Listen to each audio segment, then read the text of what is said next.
According to this headline, Ubisoft CEO wants to see more live service and open world games. Let's read along. As the release of Assassin's Creed Shadows draws closer, Ubisoft CEO Yves Guillemot held an investor presentation for Q3 2024-2025 financial reports. Real riveting stuff. What is interesting, though, is the answer to a question someone asked. Bro, that CEO of Ubisoft has the shareholders by the balls. A caller was curious about the contents of Ubisoft's development pipeline. The reply from Guillemot himself was that Ubisoft would mainly focus on open world games and live service games for the foreseeable future. Yo, shout out to Slowbach with the sub. Translation. Wields that type of power. We're going to continue to make more of the same shit. Meaning games that are open world where you climb towers, there's a million things on the screen, and there's not one original mission. Like the Avatar game, or all the Far Cry since Far Cry 3, even some of the Assassin's Creeds. But the part that kills me, and they said they're gonna focus on live service games, bruh. Shout out to that nigga in the chat. I ain't gonna hold you. Yo, shout out to Eli with the sub. So you a real ass nigga for that, man. Ubisoft ain't put out a good live service game since what was it? Not Far Cry, but Rainbow Six Siege. I guess dropping a super bag on a super nigga like me would be super appropriate for a time like this. Yo, shout out to Bryce with the super chat. I appreciate you. Did you leave a message? I don't see a message. Shout out to you for the super chat. Thank you. Yeah, Rainbow Six Siege came out in 2015. R6 release date. Yeah, Rainbow Six Siege came out in 2015. It's literally been 10 years since they've dropped a successful live service game. And Rainbow Six Siege still has like its little small niche audience, but it's nowhere near mainstream. It's not like a game that everybody's talking about, you know what I'm saying? So for them to say that they're going to continue their focus on open world games, regurgitating shit in live service games, when were you guys focused on making good live service games? What, Hyperscape? What other live? Maybe I'm missing something. For Honor? Oh yeah, they do have For Honor. That's right. How many people on the For Honor servers? For Honor, Steam, DB. Is that shit on Steam? I think I got 2,000 people playing it, I guess. So that's better than Suicide Squad. So they got For Honor and Rainbow Six Siege. Even still, like, this is a very niche game. Most people are not playing this shit. For Honor's fun. No, it was fun when it first came out, but is people really playing it like that? Like, I don't know. Marvel Rivals might have did more damage than good, because now everybody's like, see, people want more live service games, bro. Roller Champions. That's crazy. Is that on Steam? Roller Champ. Steam DB. Oop. I forgot about this game. There's 9 people playing this game. I repeat, there are 9 people playing Roller Champions. 21 at its peak. How many people are in a Roller Champions game? Roller Champions is a what v what? It's a 3v3 competitive multiplayer game. Ladies and gentlemen, there are 9 people on the servers. Do you know what that means? 3v3 means there are 6 people in one game. So there's one game going on right now, and there's another 3 people waiting to get into that game. These niggas is playing pickup basketball.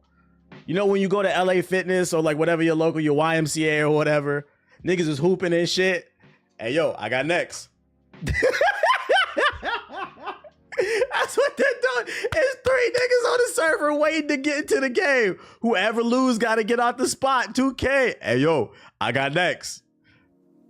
Fucking PG ball game. That's fucking crazy, dude. They said live service games are our focus. Nobody wants to play this shit, bruh. Oh my God. In particular, Guillemot cited Assassin's Creed and Rainbow Six Siege as examples of what the company wanted to make.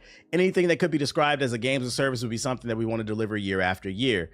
Translation, we don't want to keep coming up with original ideas, so we want to milk this stuff. Which also makes me think, because there was a rumor last week or the week before, apparently Rainbow Six Siege 2 is in development, and the fact that they said that verbatim, we know they want to focus on Assassin's Creed. They're about to drop a new one, but the fact that he said verbatim they want to focus on Rainbow Six Siege, I think that has more to do with the sequel than just dropping more content for the original joint live service. Rayman, fuck out of here.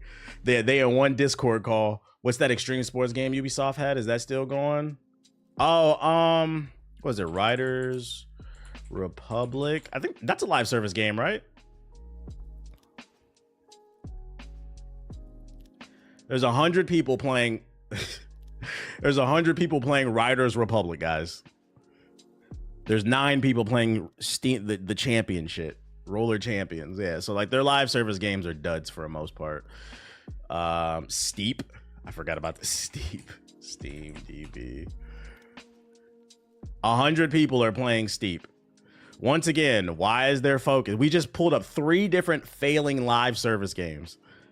I forgot this game existed. Steep. This shit is steep and shit. Moving to discuss future plans.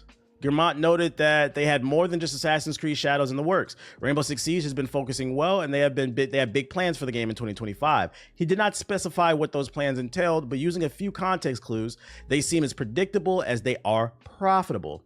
We announced that Anno 117 Pax Romana, what the fuck is that, will also come next year, as well as the Division Resurgence on mobile. All this is coming along well. We haven't provided more color for 2026, but we'll have more to share by the time of May.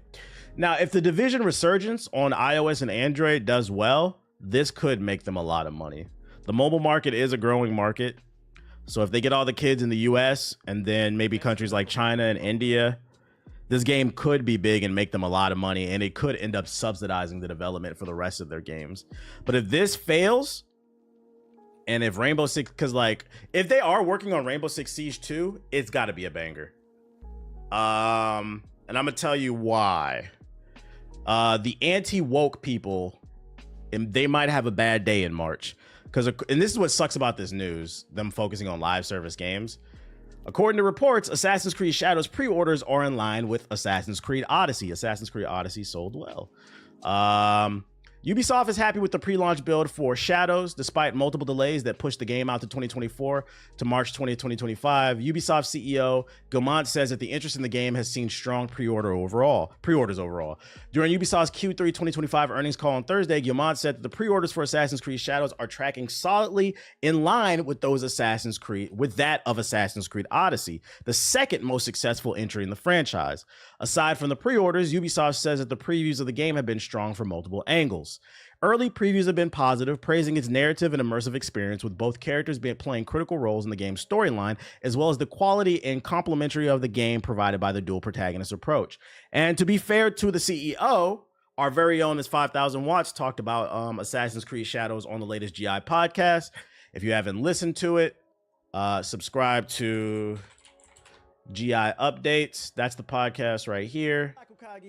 She actually talks about it for a good second because she got to play it and she co-signs it.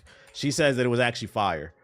So if the pre-orders are good, if they're not lying, which I don't think they will, because you don't want to lie to your investors, they're going to piss them off. If the pre-orders are good and it gets good reviews when the games drop, it means the sales are probably going to be good, because it just needs like that cosign as well. That means this is most likely, it's leaning towards it's probably going to be a success. That means when they come out with Rainbow Six Siege 2, if it is a thing and it flops, that could be the game that really fucking hurts them. So I would say if they are working on Siege 2, please take your time with it. Make sure it's correct. Don't pull a Smite 2. I don't know why they did that with Hi-Res Studios. They're having layoffs right now. The day they announced Smite 2, I could not tell the difference, besides it looked slightly more crispier.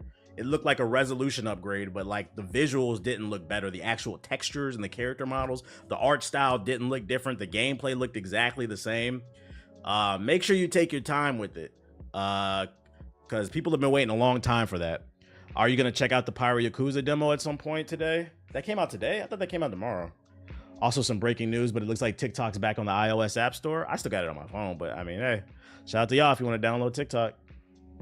I really want Ubisoft to knock it out the park. Yeah, we want to see them knock it. We want to see them knock it out the park. Did I drop that link in the chat? I did. So yeah. That's the news I got for you. Hopefully it succeeds. I really hope this game succeeds, because I just want to see the backlash on the internet. There's no way this game. I want to see the copium from the go woke, go broke people. There's no way that this game could be fucking good, bro. Like I spent the last 2 years shitting on this game on Twitter and YouTube. Even though I didn't play it, I knew it was going to be bad. These reviews were all paid off. Watch, I'm calling it right now. If this game gets good reviews and good sales, the next thing they're going to do is they're going to say that everybody got paid off and you can't trust them. Crytek layoffs, Crisis 4 on hold.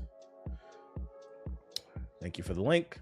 Crisis 4 is on hold as developer Crytek announces layoffs affecting 60 of its staff. Oh no. In a tweet, Crytek said that while the Hunt Showdown is growing, I didn't even know they made the Hunt Showdown, the company could not continue as before and remain financially sustainable. The developer put Crisis 4 on hold late 2024 and had worked to shift staff over to the Hunt, reducing costs and operating expenses in the process, but the layoffs become inevitable, affecting 15% of its workforce. I mean, this doesn't surprise me. It always sucks to see people lose their job, but it doesn't surprise me because I'm gonna be honest. When did Crisis 3 come out?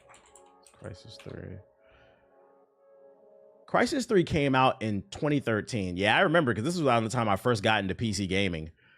This is one of the early games I remember playing on one of my original PC builds.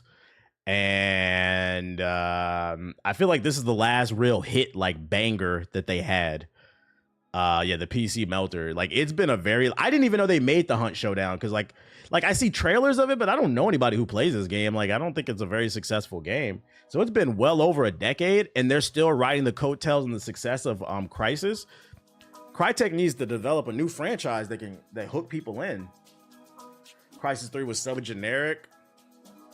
You want to hear a hot take? I think the Crisis series as a whole was pretty generic.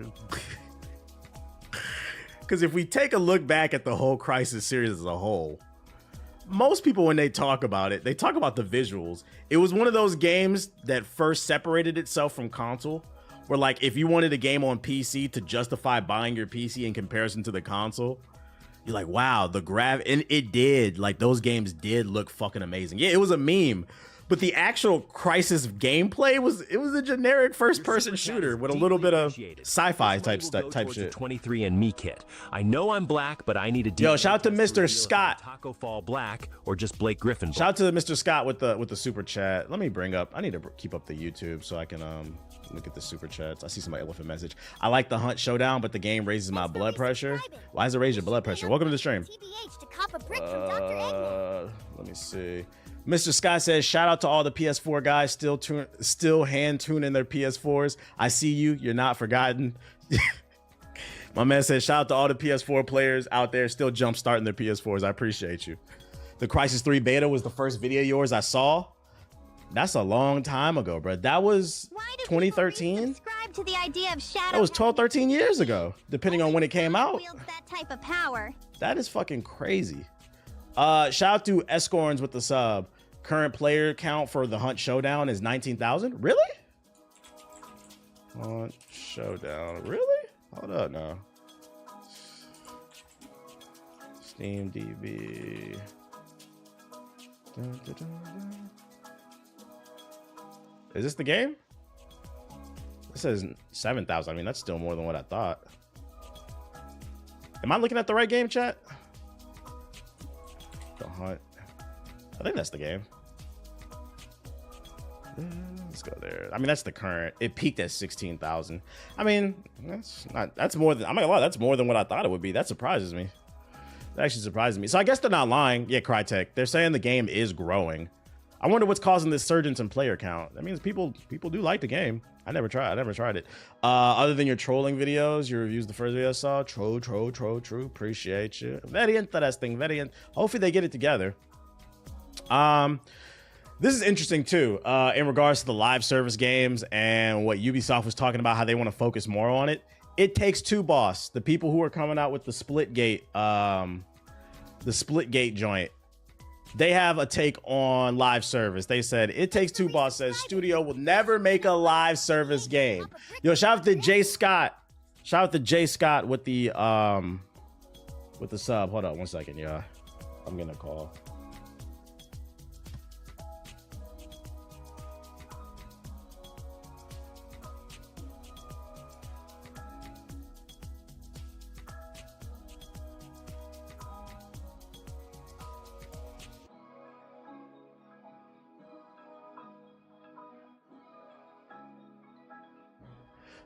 Okay.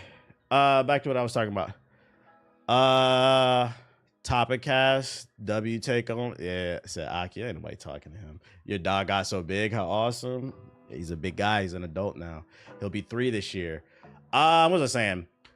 I don't know. Joseph Ferrer, the director of It Takes Two and the upcoming Split Fiction, which comes out in March, said that Hazelight Studios will never make a live service game. We will not have them.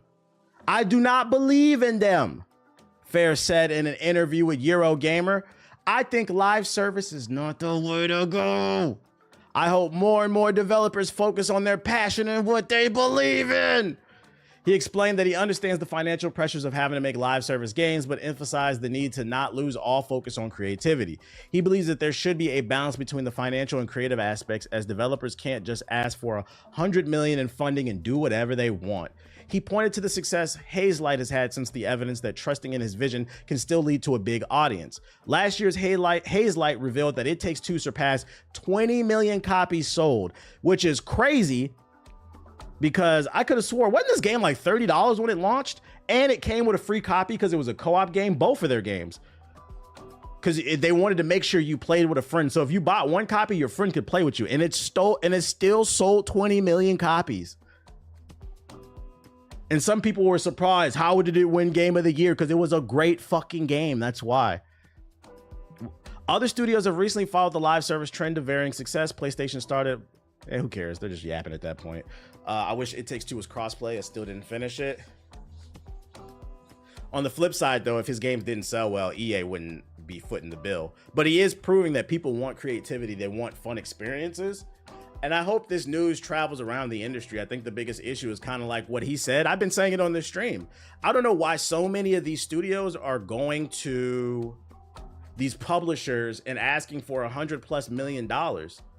Business 101. You do not make a profit until you make back what you spent. So if you spent over $100 million making something, you need to make $100,001 to recoup. And even still, your profit then is $1. And this is business. People don't want a $1 profit. You're gonna have to make another 50 million, another 100 million, 100 million plus. Appreciate it's just hard to do. Black creature. It's just hard to do. A lot of mom and pop shops, they fail because they take out a loan on a lease for a spot in a very hip side of your town where the lease is much higher, which is understandable. You're banking on the foot traffic because it's probably gonna have more, like a popular shopping area, but your lease is also higher, like your rent.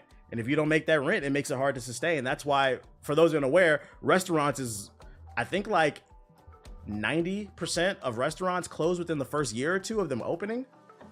It's hard to make that rent. And then also differentiating yourselves. The headline should make devs open their eyes. Yeah, it's something like that. The first 5 years, there we go. First 5 years, crazy. So keep the, and this is anything in life. This is anything in life. Whether you own a business or you just trying to manage your life, keep your costs low, chat. Keep your costs low. Looks like, what the fuck did you link? You got timed out. So yeah, just trying to put y'all onto some shit. What I've been saying is true. Not everything needs to be $100 million. Yeah, most restaurants operate on really low margins. And you know what? It's about to get bad now, even worse. With the tariffs hidden, a lot of your favorite Mexican restaurants, they be having avocado and all that shit. You thought avocado was bad at Chipotle. Now, give it a few months. Give it a few months. Especially because I think they canceled the tariffs for like 30 days. They don't figure it out in the next month or so. EA could have bought Blizzard with COD. Wait, what's this? EA passed on buying Call of Duty, Guitar Hero. Yeah, Activision, we know. EA passed on buying a number of blockbuster Activision games, including Call of Duty, Guitar Hero, and even World of Warcraft developer Blizzard. That's according to former EA chief creative director Bing Gordon, who said on Grit Podcast that Call of Duty, blah, blah, blah, blah, blah, blah, all of them were passed on by EA. Talking to former Activision boss Bobby Kotick, Bing said that this is why I have double high respect for Kotick, saying, no, this is going to be good to own, and then kept the people around. I'm pretty sure that some of those companies, the creative leaders, would have not stuck around. So you did some kind of miracle keeping the product productive for long periods of time. If EA would have got their hands on Call of Duty, they probably would have killed the franchise, because ain't no way there's a world where Call of Duty and Battlefield exist unless they just release it at random separate times. I'm glad they didn't get it, because now we get it on the Game Pass. Now we get it on the... Damn, imagine if EA had both. Yeah, I'm good off that. You said, look at this link. What link? What? What is this?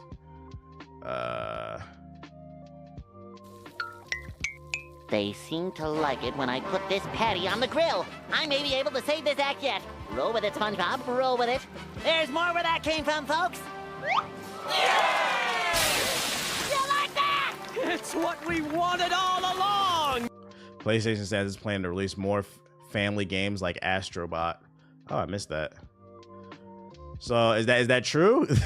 Stupid SpongeBob meme. Is it true? Is that what y'all want? I missed this one. Speaking during the earnings call on Thursday, Sony's president highlighted the team's Asobi's platformer's recent award success and said that it validated its intention to expand its family's offering in the future. At the Game Awards 2024, our first-party title Astrobot won 4 categories, including Game of the Year and Best Family Game, the most of any title, he said. In addition, the live service game Helldivers 2 was released in February last year, won Best Ongoing Game and Best Multiplayer Game Award. The fact that titles in that genre we are planning to expand in the future, including titles for families and lives. Sony, these damn live service games have received those awards in a major stride towards building a broad portfolio. Sony just won Game of the Year with Astrobot, and they said, you know what we need more of? Concord.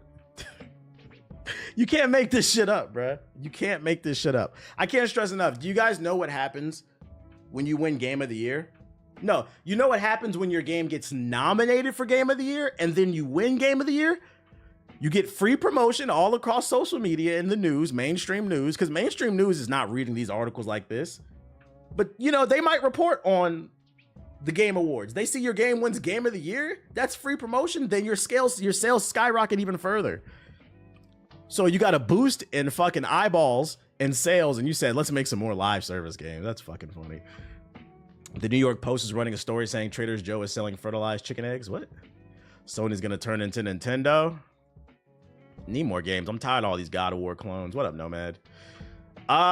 Speaking of split fiction, apparently there's some previews out in the wild. I couldn't find them, but according to Okami, who's a reputable source on Twitter, the main developer said there's things we've never done before in games. He said that to Screen Rant. Noticeably more difficult than It Takes Two, but generous with checkpoints. That's gonna make for some funny streams. Probably gonna be some really hard puzzles.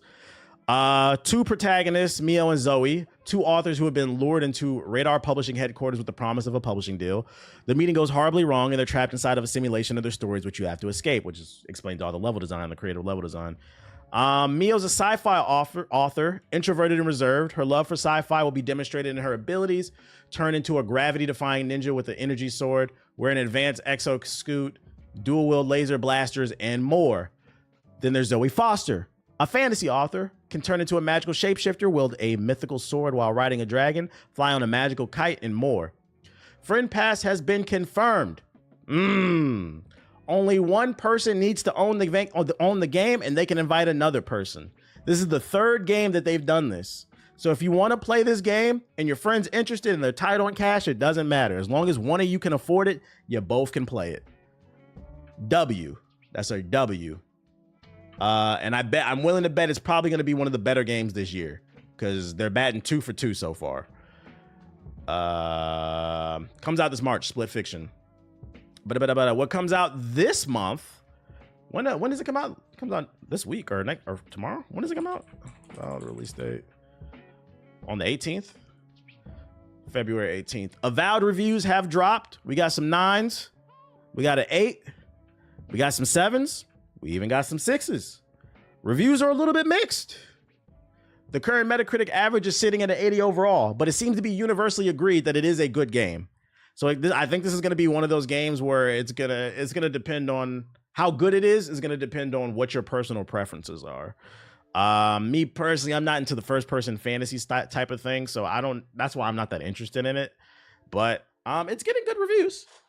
It's already out if you bought the deluxe edition. We're not buying that, my boy. We're not buying that. We have the Game Pass, and I'm still not touching it. Yeah, the first person in the Magic is a no thank you. Blizzard made this? No, Obsidian made this. The same team that made KOTOR 2, The Outer Worlds, New Vegas.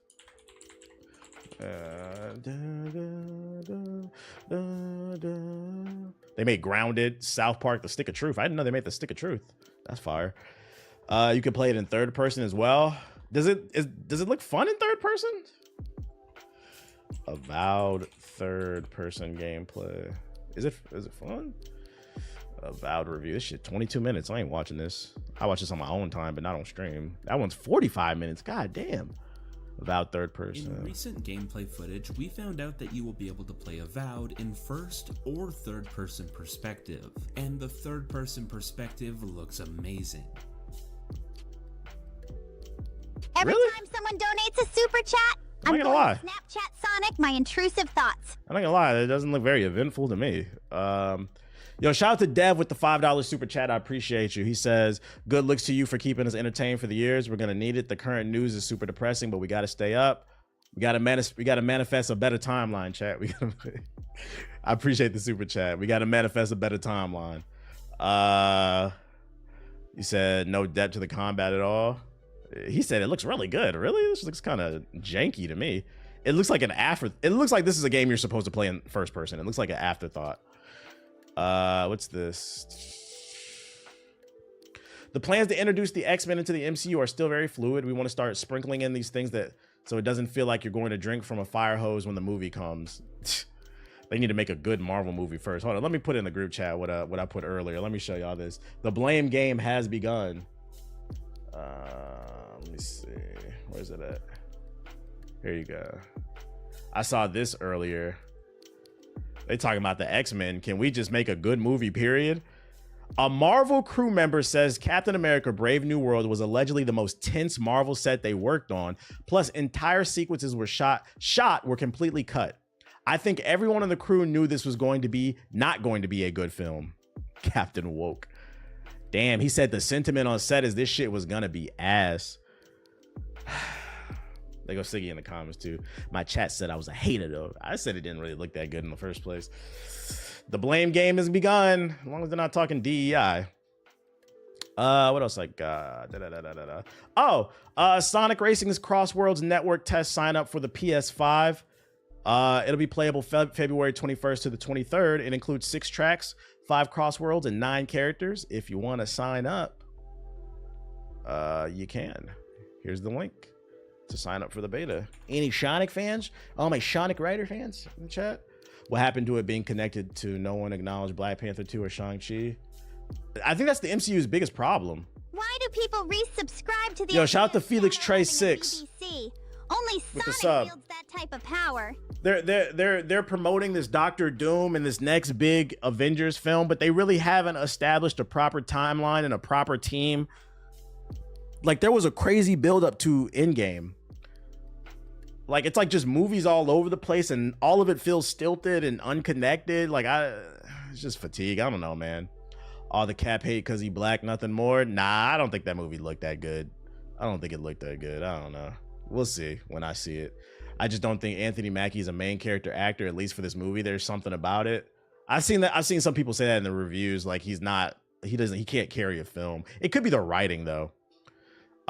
Some reviews said Brave New World wraps up plot points in Eternals and the Incredible thank God we're wrapping up the Eternals. That doesn't get me any more excited, guys. The Eternals movie was ass. And then last but not least, I don't know if you guys know. Oh wait, no. Positive news. Kingdom Come Deliverance 2 sold 2 million copies. But yeah, last but not least, I got my hands on some leaked PS4 footage. I know PS4 players have been asking if Marvel Rivals is coming to PlayStation 4. It in fact is. The developers actually sent me some footage. If you want to get an early look at it, I don't know if it's going to be cross-play. Let's take a look at the PS4 version. It looks really promising, guys. Let me turn down the beat so you guys can hear the audio. By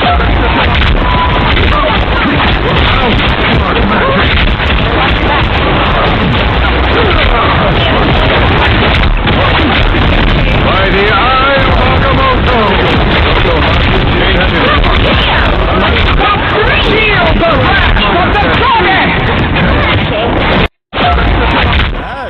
That's not bad. That's not bad, chat. So I don't know when it's coming out. It's missing the airplane engine noise. I don't know when it's coming out to all my PS4 owners out there, but it is coming. I leaked the footage.